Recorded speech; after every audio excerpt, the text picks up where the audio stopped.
Disse um: serve-te de ires com os teus servos. Ele tornou: eu irei.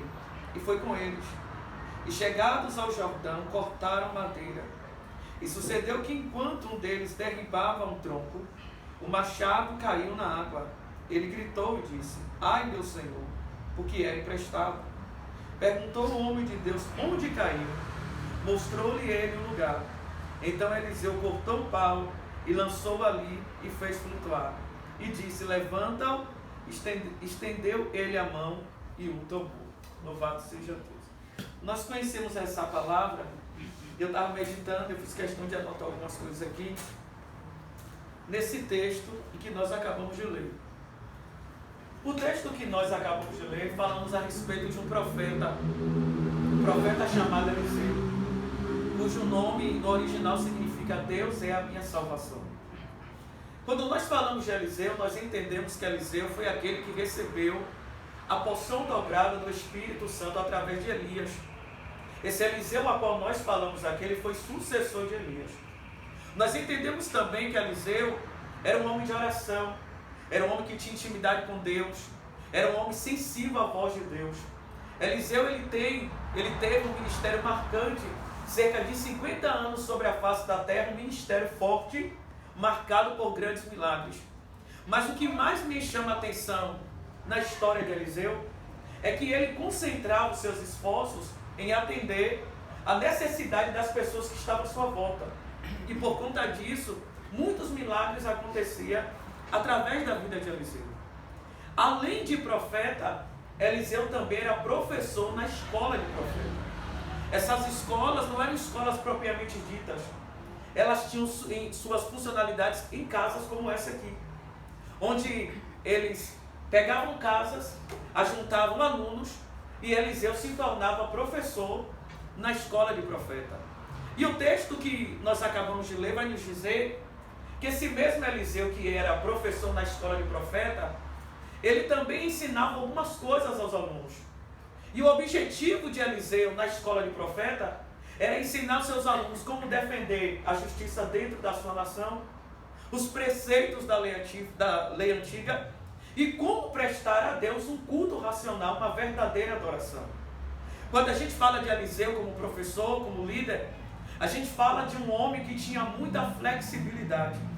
E é isso que me chama a atenção na história dele, e pelo fato dele ser um professor humilde e flexível, porque a flexibilidade ela vai nos dar liberdade de falar para o outro aquilo que a gente pensa ou aquilo que a gente quer, sem nos constranger com a forma que o outro vai reagir. A gente olha para a história de Eliseu e a gente vê que Eliseu era um professor, era um líder completamente flexível. Não era um líder que ditava ordens, ditava normas, mas era um líder que tinha liberdade com seus alunos. Não era aquela coisa mecânica. A gente vê que Eliseu tinha uma certa intimidade com seus liderados, seus alunos, e os alunos tinham liberdade suficiente para dizer a Eliseu o que pensava e o que eles estavam desejando. Perceba que o texto vai dizer que esses discípulos de profeta, como os alunos eles eram chamados, eles vão até Eliseu, e a queixa, a conotação que eles vão fazer é o seguinte: olha, o lugar onde nós habitamos contigo está pequeno, está estreito, está apertado, nós já não temos mais liberdade. Em outras palavras, ele estava dizendo, o número de alunos já não comporta mais nesse ambiente. Nós precisamos ampliar esse negócio. Nós precisamos dar crescimento a essa obra. O que me chama a atenção é que Eliseu, ele escuta tudo detalhadamente. Você não vê no texto Eliseu interrompendo seus alunos, seus liderados, mas atentamente ele para ouvir, porque a flexibilidade habitava na vida de Eliseu. Parece que eu conjecturando, eu posso ver Eliseu ouvindo a queixa dos seus alunos, e ao ouvir a queixa dos alunos, parece que eu vejo Eliseu de olhos fechados, ligado com Deus, porque eles vão dizer ao seu líder que realmente o lugar onde eles estão habitando é pequeno, está estreito, mas a ideia que nasceu no coração dos alunos foi uma ideia de ampliação, foi um projeto de crescimento. Ele escuta tudo, ele não interrompe os seus alunos, ele observa qual era o projeto deles, e o texto vai dizer que Eliseu agora vai dar aos discípulos dos profetas o aval para realizar o seu projeto. E qual é o projeto? De ampliação e de crescimento. Aí eu estava analisando o texto. Existem dois problemas que nos cercam quando o projeto de ampliação e crescimento queima dentro de nós. Primeiro, projeto se tem dentro de nós. O que nos falta muitas das vezes é espaço e oportunidade para executarmos o nosso projeto. Em base em que você está falando isso na minha própria vida? Porque quantas das vezes Deus, Ele colocou projetos, Ele ardeu projetos dentro de mim. E eu fui vedada por líderes para não executar o meu projeto. Não porque não havia espaço, mas a verdade é que quando Deus Ele coloca projetos dentro de nós que vão além do que a nossa liderança muitas das vezes imagina, nós muitas das vezes somos vistos como uma ameaça. Nós somos mal vistos, nós somos julgados. E muitas das vezes o que a gente quer é simplesmente ser instrumento para aquele projeto crescer. É simplesmente ser um instrumento de crescimento para aquela obra ser ampliada. Agora olhe para você. Quantas das vezes Deus colocou projetos dentro de você e que você foi até o seu líder dizer, mas à medida que você foi falando, aquilo foi soando dentro do coração do líder um instinto de ameaça. É como se você está relatando o seu projeto e alguém está dizendo assim, ó, se ela fizer, ela vai tomar meu lugar. Se ele executar, eu não vou ter mais autonomia de liderança onde eu estou. Ele vai ser uma ameaça para mim. E muitas das vezes a gente é podado de realizar certos projetos porque somos mal interpretados. Eliseu está escutando a ideia de ampliação e crescimento. Ele ouve a ideia e ele acha que a ideia é boa. E o que é que Eliseu vai fazer? Eliseu dá um aval. Esse aval no mundo espiritual está dando aos seus liderados a oportunidade de executar o seu projeto debaixo de uma liderança. E observe aqui, por que é que os alunos vão falar para Eliseu qual é o projeto? Porque eles reconhecem a autoridade que Eliseu tinha sobre eles. É por isso que eles falam. E eles entendem também que o seu líder é um líder flexível. Porque a liderança de Eliseu era uma liderança segura, era uma liderança saudável, era uma liderança confiável. Eles tinham liberdade para com o seu líder. Eles tinham liberdade para aqueles que estavam liderando eles. E se a gente observar para essa geração de hoje, irmãos, infelizmente, está faltando líderes que sejam curados. Porque quando o líder ele é curado de fato, ele não teme. Quando alguém relata o projeto, porque a visão dele não é uma visão de tribo, é uma visão de reino. E quando a gente tem uma visão de reino, irmãos, louvado seja Deus, a gente entende que o projeto é de Deus, e não importa se é Mário que está na frente, não importa se é Franklin que está na frente, não importa se é Jaqueline que está na frente, se a gente entende que é o projeto de Deus, cabe a nós abraçarmos o projeto. E quantas das vezes nós colocamos projetos como esse, aí o líder diz assim, ó, não vai lá não. Não vai não, sabe por quê? É isso e aquilo. E o que é que ele está fazendo? Não, eu posso perder a minha ovelha, eu não vou liberar a minha ovelha para ir naquele lugar, porque eu sei, se eu deixar eu vou perder. Egoísmo, individualismo. Eliseu não está preocupado quem é que vai ser grande nesse projeto, porque Eliseu entende que o projeto é de Deus. Eliseu reconhece que realmente aquele lugar precisava de um projeto de ampliação e crescimento. Porque a visão de Eliseu não é uma visão pequena, é uma visão de amplitude. Aleluia. E é uma visão que bate com a visão dos seus liderados. Observe que há entre eles uma comunhão tão grande que quando eles relatam o projeto, ele prontamente dá um aval para que o negócio aconteça. Só que hoje é diferente. Se a gente, muitas das vezes, o projeto é lançado e daí alguém diz assim, ó, não vai não ajuda não, porque é fulano de tal que está na frente. Mas não é para o nome do Senhor ser glorificado? E porque muitas das vezes nós agimos assim com tanta infantilidade. Não vai lá não no projeto lá da missionária Franklin não, por causa disso, porque aquilo é mentira. O líder não libera muitas das vezes porque ele está com medo de perder. Ele acha que se a ovelha for, ele vai perder, né? Então assim, havia uma confiança entre Eliseu e os seus alunos. E quando eles relatam o projeto, Eliseu carimba o aval. E é muito bom quando a liderança da igreja anda em conformidade com a sua membresia, coisa que a gente é difícil ver hoje. Por quê? Porque os líderes hoje estão tão doentes que eles não param mais para ouvir o que a ovelha tem a dizer. Talvez é um projeto de amplitude, é um projeto de criação, mas eles estão tão dotados de si que a norma é dada para eles. E muitas das vezes o projeto não nasce muitas das vezes de quem está na frente. Às vezes o projeto que vem do coração de Deus vai nascer no coração de alguém que está sendo liderado, como aconteceu com Eliseu. O projeto não nasceu no coração de Eliseu. O projeto nasceu no coração de seus liderados. Mas Eliseu era um líder curado, e quando ele percebe que Deus estava no negócio e que a obra era boa, o que é que ele faz? Ele abraça o projeto, irmãos. Aleluia. Ele estende as mãos para os seus alunos. Ele dá o aval para que aquele negócio viesse a acontecer. E a Bíblia diz que quando Eliseu dá o aval, eu vejo esses alunos entusiasmados, eu vejo esses alunos agoniados, prontos para colocar a mão na obra. Aí alguém chega para Eliseu e diz assim, ó, serve-te de ires conosco. O que é que ele está falando? A gente não quer só o seu aval, não, Eliseu. A gente quer a sua presença. A gente não quer só o seu carimbo nos dando a oportunidade de realizar o projeto, não. Nós queremos você conosco. Por que é que eles falam isso? Porque eles reconhecem que o que eles estavam sendo formados, o que estava sendo gerado, veio de Deus, mas quem estava ensinando eles era Eliseu. O que é isso aqui? É gratidão. O que é isso aqui? É honrar quem muitas das vezes nos lidera, é honrar muitas das vezes quem nos estende a mão, é reconhecer quem de fato exerceu um papel importante na nossa vida.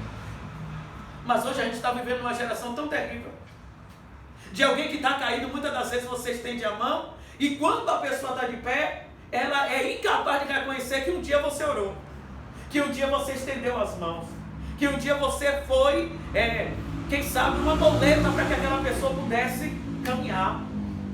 Eles disseram assim, não, nós reconhecemos que o projeto é de Deus, mas nós queremos que você vá conosco. Por que é que eles pedem a presença de Eliseu? Porque Eliseu tinha bagagem de experiência.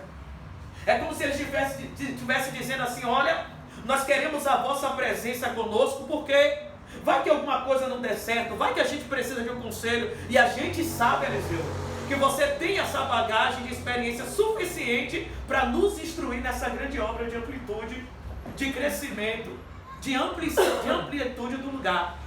E o texto diz que Eliseu olha para eles e diz assim, ó, eu irei convosco.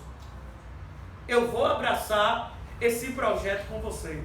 E sabe o que é que eu entendo aqui? É que muitas das vezes projetos nascem dentro de nós, e muitas das vezes a multidão, ela não acredita que o projeto vai avante. Mas eu entendo aqui que muitas das vezes a gente não pode esperar que a multidão venha abraçar o nosso projeto, e nem venha crer que o nosso projeto vai adiante. Quem tem que crer que de fato o projeto vai andar e que a coisa vai acontecer somos nós. Mas se alguém abrir a boca e dizer assim, não vai dar certo, você vai dizer, vai dar certo porque Deus está no negócio. Amém. Ah, mas se hoje não for muita gente, não vai dar certo. Vai dar certo sim, porque o projeto veio do coração de Deus. A multidão sempre vai ser um impedimento para que os grandes projetos que nascem dentro de nós não sejam executados. Entenda que no meio da multidão a gente vai encontrar diversas vozes. Vai ter voz que vai te fortalecer para você ir adiante. Vai ter alguém que vai dizer assim, para com esse negócio de ficar orando, de ficar fazendo culto. Você não está vendo que esse projeto não vai avançar? Mas outros vão dizer assim, não, minha irmã, vá adiante. Deus está com você. O projeto veio do coração do Senhor. Então nós precisamos entender que a multidão sempre vai ser um impedimento para a gente executar aquilo que Deus está gerando dentro de nós. Mas quem de fato tem que acreditar que a coisa vai acontecer somos nós.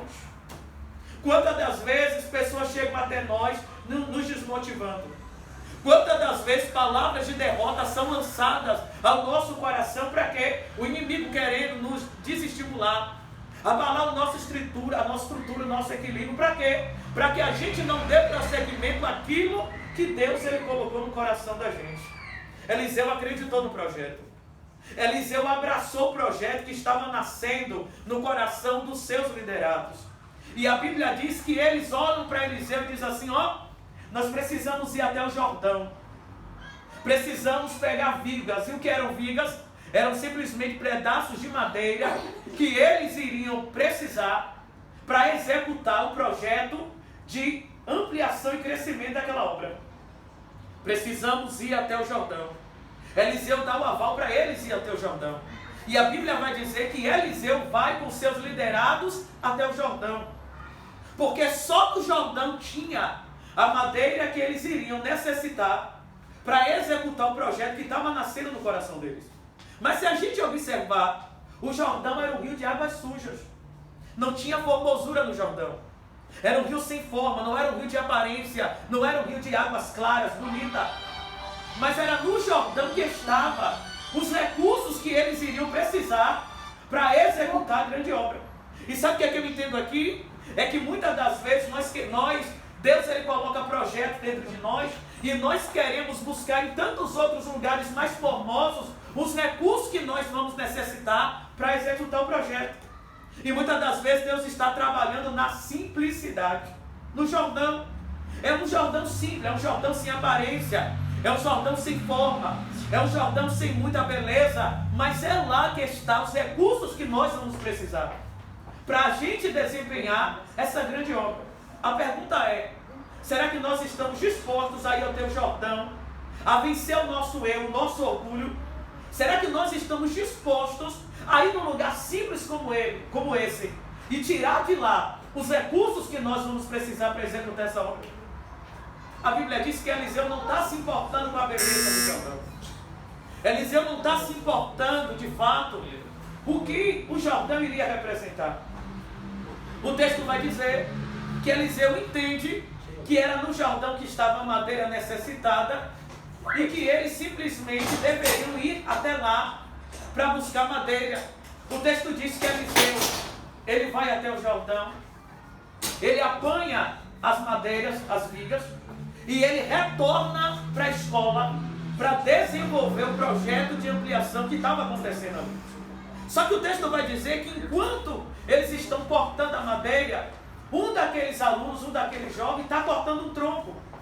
E a Bíblia diz que à medida que ele corta o tronco, a Bíblia diz que o seu machado cai na água. E o que era aquele machado na vida daqueles alunos?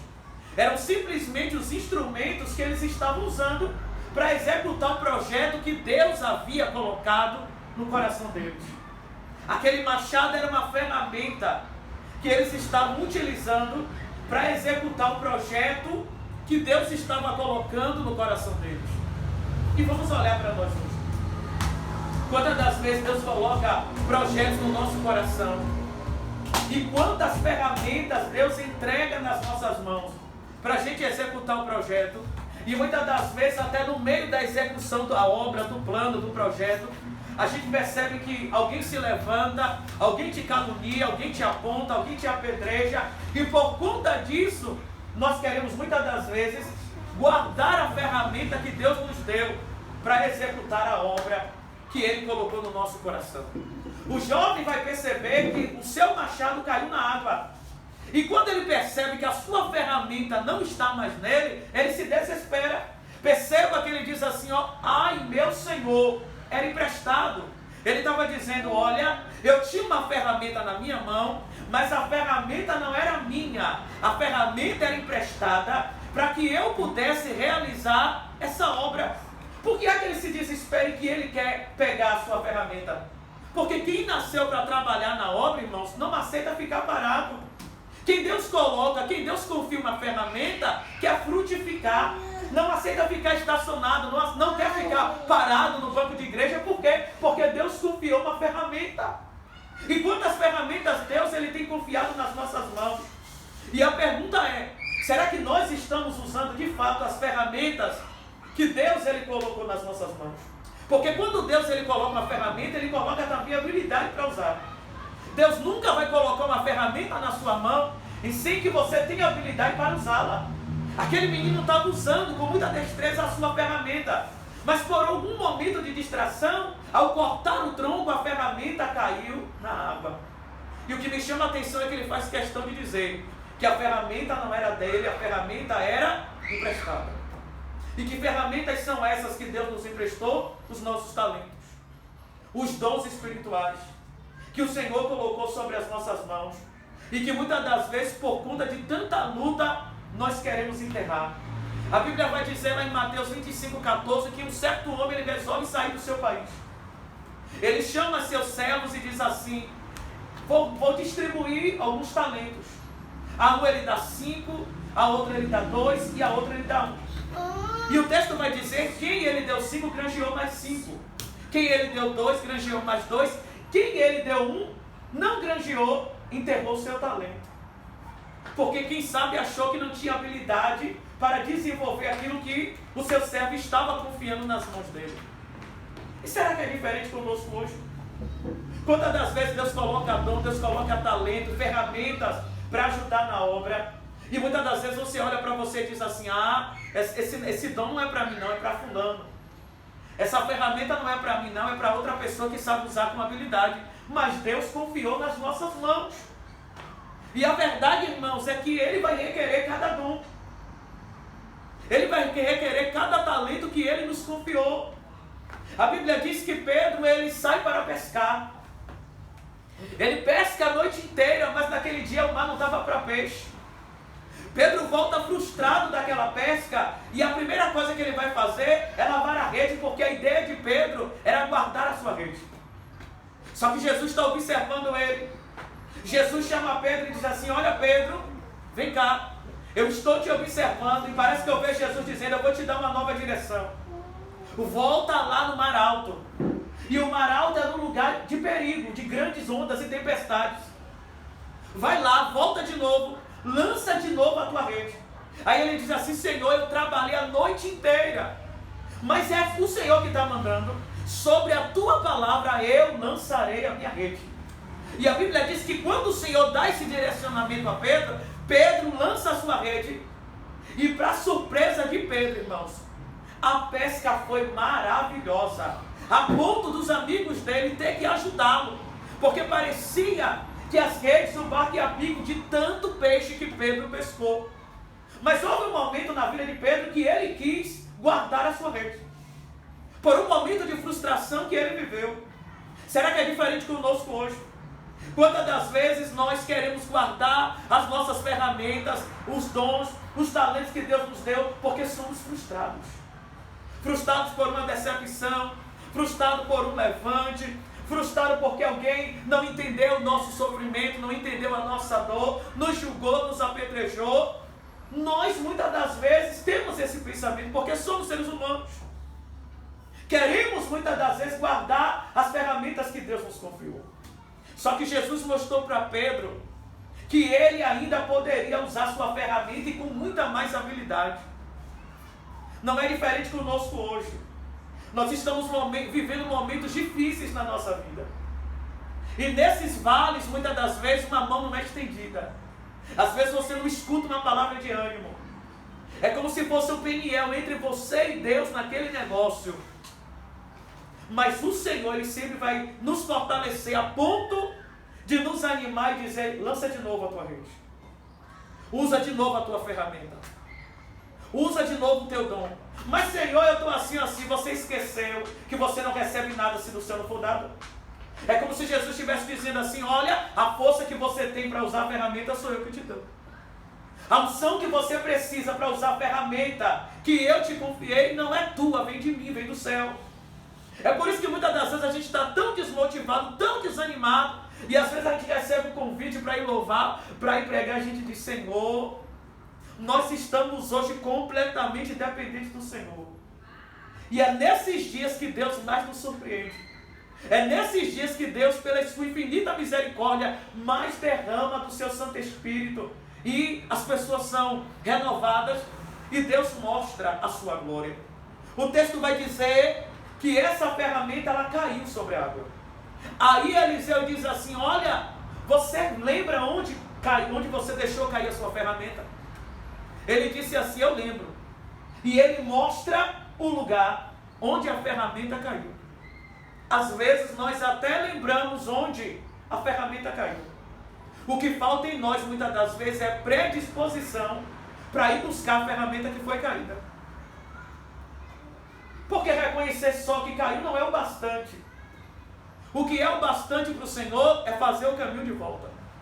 É lembrar onde a ferramenta caiu, buscar a ferramenta, guardar com muito zelo e voltar a usar de novo. A Bíblia diz que Eliseu lança agora uma madeira, uma tora de viga sobre a água. E quando Eliseu lança essa madeira sobre a água, a ferramenta que outrora saiu das mãos daquele jovem, flutuou sobre a água. O que é isso aqui? É Deus trazendo de volta para a mão daquele jovem o que aparentemente havia perdido. Mas o Senhor entra na história através de Eliseu e Eliseu traz de volta a ferramenta nas mãos daquele jovem que outrora estava perdida. Deus, Ele quer que nós venhamos fazer o caminho de volta. Lembrar do início de tudo. Do momento onde nós tínhamos predisposição para buscar Ele.